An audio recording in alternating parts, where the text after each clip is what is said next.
Welcome to Rifaz kitchen. இது வரைக்கும் நீங்கள் ரிஃபாஸ் கிச்சனை சப்ஸ்கிரைப் பண்ணலையா? அப்போ மறக்காம உடனே சப்ஸ்கிரைப் பண்ணிக்கோங்க. கூடவே உள்ள பெல் ஐகானை கிளிக் பண்ணிக்கோங்க. அப்போ தான் நம்ம சேனலில் வர அப்டேட் உங்களை உடனுக்குடன் வந்து சேரும். இன்றைக்கி நம்ம என்ன பார்க்க போகிறோன்னா, இஸ்லாமியர் வீடுகளில் செய்யக்கூடிய ரொம்பவே ட்ரெடிஷ்னலான ஸ்பெஷலான ஒரு ரெசிபி தான் பார்க்க போகிறோம். தக்கடி. இது எப்படி செய்யலான்றதை பார்க்க போகிறோம். ரொம்ப ஈஸியான மெத்தடில் டேஸ்டியாக எப்படி செய்யலான்னு பார்க்கலாம் வாங்க.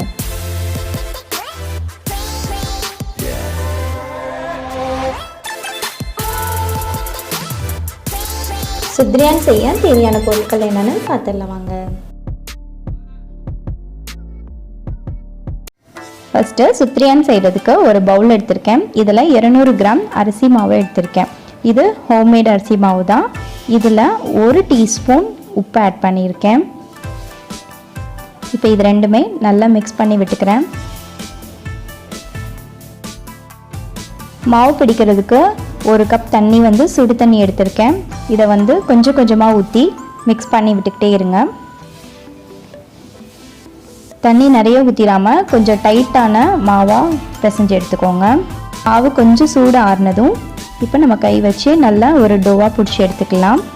இப்போ பிடிச்சி வச்சுருக்க இந்த மாவில் இருந்து கொஞ்சமாக மாவு எடுத்துக்கிறேன். இது கடைசியாக கரைச்சி ஊற்றுறதுக்காக கொஞ்சம் மாவு மட்டும் தனியாக எடுத்து வச்சுக்கிறேன். ஒரு பவுலில் தனியாக எடுத்துக்கோங்க. மிச்சம் உள்ள மாவுகளை குட்டி குட்டி உருண்டைகளாக பிடிச்சி நம்ம திரட்டி எடுக்க போகிறோம். இப்போ இது மாதிரி நல்லா குட்டி உருண்டையாக பிடிச்சிட்டு இதை நல்லா உருட்டி எடுத்துக்கோங்க. எடுத்துகிட்டு நடுவில் நம்மளோட விரல் வச்சு அமுக்கி எடுத்திங்கன்னா இது மாதிரி ஷேப்பாக வந்துடும். இது மாதிரி நீங்கள் போடுறதுனால சீக்கிரமாகவே வெந்துடும்.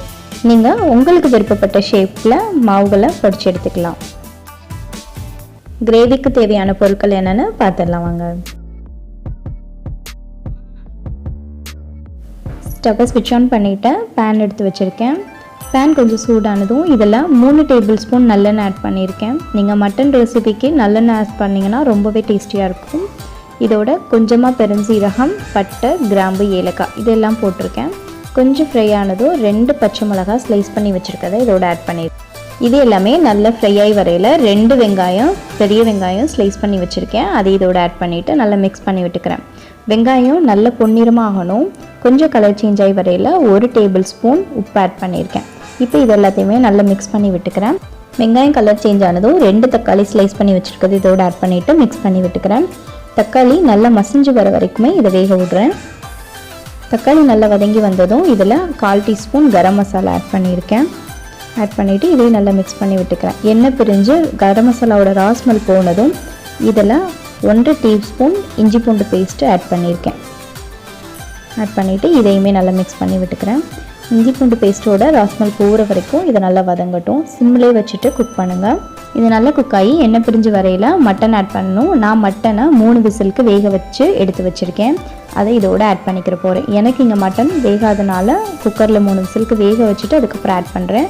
உங்களுக்கு மட்டன் சீக்கிரம் வெந்துன்னா நீங்கள் டைரெக்டாக பேனில் ஆட் பண்ணிடலாம். இப்போ இதையுமே நல்லா மிக்ஸ் பண்ணி விட்டுக்கிறேன். மட்டன் கொஞ்சம் கலர் சேஞ்ச் ஆகி குக்காய் வரையில் இதோட 1/2 டீஸ்பூன் மஞ்சள் தூள் ஆட் பண்ணியிருக்கேன். இதோட 2 டேபிள் ஸ்பூன் தயிர் ஆட் பண்ணியிருக்கேன். 1 டேபிள் ஸ்பூன் கறி மசாலா தூள் ஆட் பண்ணியிருக்கேன். 1/2 டீஸ்பூன் மிளகாய் தூள் ஆட் பண்ணியிருக்கேன். காஷ்மீரி மிளகாய் தூள் ஆட் பண்ணியிருக்கேன். இப்போ இது எல்லாத்தையுமே நல்லா மிக்ஸ் பண்ணி விட்டுக்கிறேன்.